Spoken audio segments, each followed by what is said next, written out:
열왕기서는 솔로몬의 잘못을 숨김없이 다 기록하면서 회개합니다.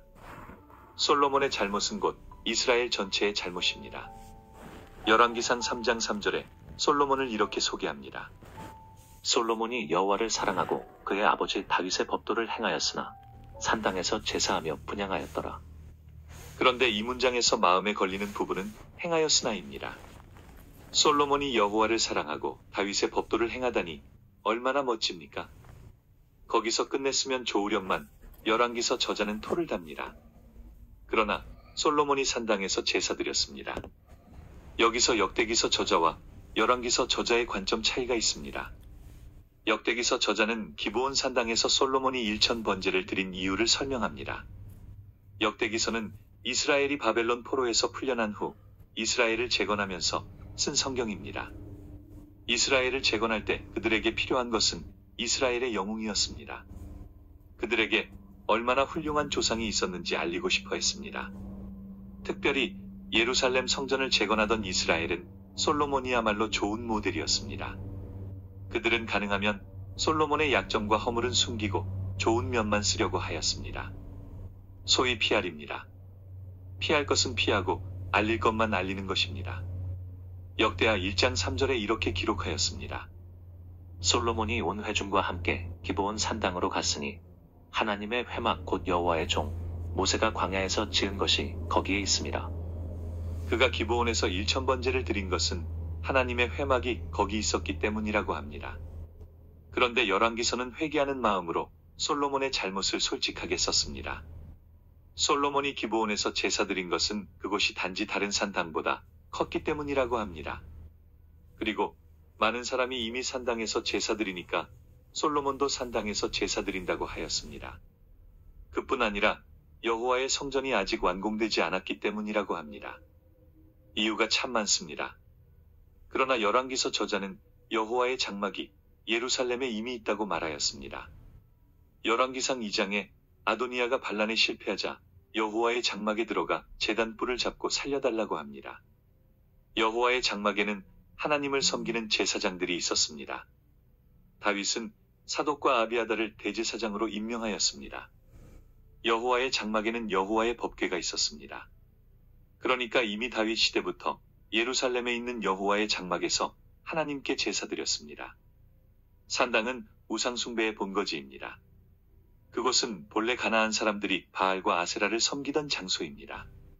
산당은 지붕이 없고 성역의 표시를 위해 돌기둥과 아세라를 상징하는 나무와 제단으로 구성되어 있습니다. 하나님은 이스라엘이 가나안의 종교를 받아들이는 것을 경계하였습니다. 열왕기서는 그 점을 여러 차례 지적하였습니다. 이스라엘의 개혁적인 왕이 해결하려고 했던 가장 큰 숙제는 산당 척결이었습니다. 열왕기서는 단지 크다는 이유로 기브온 산당에서 여호와께 제사를 드린 것은 문제라고 보았습니다. 기브온 산당이 크다는 게 무슨 뜻일까요? 그것이 우상 숭배의 본거지란 뜻입니다. 리전트 칼리지 성서학 석좌교수로 있는 이안 프로바는 열왕기서 주석에서 솔로몬이 예루살렘에 있는 여호와의 장막이 아니라 기브온 산당에서 제사를 드린 데는 그의 부인 애굽 공주의 영향 때문일 거라고 추측합니다. 열왕기상 3장을 살펴보면 그 시작부터 솔로몬의 문제점을 지적합니다. 솔로몬이 애굽의 왕 바로와 더불어 혼인 관계를 맺어 그의 딸을 맞이하고 다윗성에 데려다가 두고 자기의 왕궁과 여호와의 성전과 예루살렘 주위의 성의 공사가 끝나기를 기다리니. 솔로몬의 첫 번째 사적은 애굽 공주와 결혼입니다. 애굽은 이스라엘이 400년 동안 노예 생활했던 곳입니다. 무엇보다 위험한 것은 애굽은 당대 최고의 문명국가였습니다. 신명기는 애굽으로 돌아가는 것을 극히 경계하며 애굽과 밀접한 관계를 가지지 말라고 하였습니다. 애굽에서 말을 수입하지 말고 왕은 외국 여자와 결혼하지 말라고 하였습니다. 그런데 솔로몬이 통치를 시작하자마자 제일 먼저 하나님의 법을 어기고 바로의 딸과 결혼하였습니다. WBC 열왕기상 주석을 쓴 사이먼 드브리스 박사는 솔로몬이 장인으로 받아들인 파라오는 애굽 21왕조의 시아문이라고 추정합니다. 일반적으로 왕실 결혼은 이웃나라와 동맹을 맺으려는 정치적인 목적으로 이루어집니다. 솔로몬은 당시 최강대국 애굽의 사위가 되었습니다. 그는 바로의 딸과 결혼하는 것이 너무나 자랑스러워 그녀의 존재를 숨기려 하지 않고 다윗 성에서 귀하게 예우하며 백성이 모두 알도록 드러냈습니다. 솔로몬은 정략 결혼 차원을 넘어서 애굽 공주를 진심으로 사랑했습니다. 열왕기상 11장 1절에 이런 말씀이 있습니다. 솔로몬 왕이 바로의 딸 외에 이방의 많은 여인을 사랑하였으니 곧 모압과 암몬과 에돔과 시돈과 헷 여인이라. 여기 사랑한다는 말이 나오는데 여호와를 사랑한다는 말과 히브리 단어가 똑같습니다. 이안 프로민 교수는 이 점을 지적하면서 솔로몬이 여호와를 사랑했다는 말의 순전성은 의심받아 마땅하다고 했습니다. 그리고 열왕기상 11장 7절과 8절에서 솔로몬은 이방 여인들을 위하여 산당을 지어주었다고 합니다. 모압에 가증한 그모스를 위하여 예루살렘 앞산에 산당을 지었고 또 암몬 자손에 가증한 몰록을 위하여 그와 같이 하였으며 이방 여인들을 위하여 다 그와 같이 하였더라. 예루살렘을 뺑둘러 이방 산당이 있었습니다.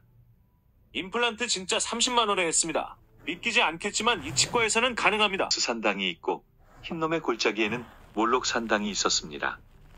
그건 모두 솔로몬이 시작하였습니다. 이스라엘의 우상 숭배는 솔로몬부터 시작하였고 그 우상 숭배를 끝내 제거하지 못하여 이스라엘이 멸망했습니다. 열왕기상 3장 1절에 성전 건축 관련 기사를 이렇게 표현했습니다. 자기의 왕궁과 여호와의 성전과 예루살렘 주위의 성의 공사가 끝나기를 기다리니. 물론 이 기록은 연대기적 순서를 따르지 않았습니다. 성전이 먼저고 그 다음이 왕궁 건축입니다. 그러나 열왕기서 저자는 의도적으로 그 순서를 바꾸었습니다. 그건 솔로몬이 성전 건축보다 왕궁 건축에 더 마음을 쏟았다는 사실을 지적하기 위함입니다. 실제로 왕궁 건축 기간은 13년이고 성전 건축은 7년입니다. 규모도 왕궁이 성전의 4배나 됩니다. 물론 그 왕궁에는 바로 공주의 궁전도 포함됩니다. 솔로몬이 여호와를 사랑한다고 하였지만 그건 어디까지나 말뿐이었습니다. 이스라엘이 바벨론에게 멸망한 본질적인 이유가 무엇입니까? 말로만 하나님을 사랑한다고 하였지 사실은 세상을 더 사랑했습니다. 하나님 앞에 제사드리고 경배하였지만 사실 그들의 마음은 물질이나 성공에 있었습니다. 그들이 멸망한 이유는 분명합니다. 겉과 속이 달랐습니다. 말과 행실이 달랐습니다. 솔로몬은 정직한 마음으로 하나님을 사랑하고 섬기지 않았습니다. 그의 마음은 우상을 섬기는 이방 나라의 공주들이 자리하고 있었습니다. 예루살렘은 이방 산당으로 빼곡하였습니다. 그가 자기 왕궁을 짓고 이방 여인들을 위하여 산당을 짓느라 백성의 고열을 짜내었습니다. 결국 이스라엘이 갈라지게 됩니다. 솔로몬이 지혜로운 왕인 것은 알겠습니다. 그러나 그 지혜가 하나님을 경외하는 마음에 근거하지 않았다면 무슨 소용이 있겠습니까? 사람들은 솔로몬의 일천번제와 지혜를 강조하여 솔로몬을 칭찬합니다. 그러나 열왕기서 저자는 그런 외적인 것보다 솔로몬의 마음을 자세히 살펴봅니다. 솔로몬이 노년기에 썼다고 알려진 전도서에 그의 뒤늦은 후회가 나옵니다. 헛되고 헛되며 헛되고 헛되니 모든 것이 헛되도다. 해 아래서 수고하는 모든 수고가 사람에게 무엇이 유익한가? 그는 자기 인생이 헛되었다고 고백합니다. 그는 자기 지혜도 문제였음을 고백합니다. 지혜가 많으면 번뇌도 많으니 지식을 더하는 자는 근심을 더하느니라. 그리고 이렇게 결론 내립니다. 너는 청년의 때 너의 창조주를 기억하라. 곧 곤고한 날이 이르기 전에 나는 아무 낙이 없다고 할 해들이 가깝기 전에 하나님을 경외하고 그의 명령들을 지킬지어다. 이것이 모든 사람의 본분이니라. 솔로몬은 여호와를 경외하는 것이 지혜의 근본임을 알았지만 말뿐이지 실행하지 못했습니다. 그건 이스라엘도 마찬가지입니다. 그래서 이스라엘이 하나님의 심판을 받아 망했습니다. 지금 우리는 말과 행실이 일치합니까? 신앙과 삶이 하나가 됩니까? 열왕기서를 읽으면서 우리가 반복하여 생각할 문제입니다. 솔로몬이 훌륭하다면서 솔로몬을 모델 삼아 우리가 신앙생활하자 하면 잘못입니다. 솔로몬의 실수를 우리는 저지르지 말자고 해야 바른 가르침입니다. 열왕기 저자가 솔로몬의 실수를 우리에게 알려준 진짜 이유입니다. 바른 기독교를 추구하며 복음 전파를 소망하는 로고스 커뮤니티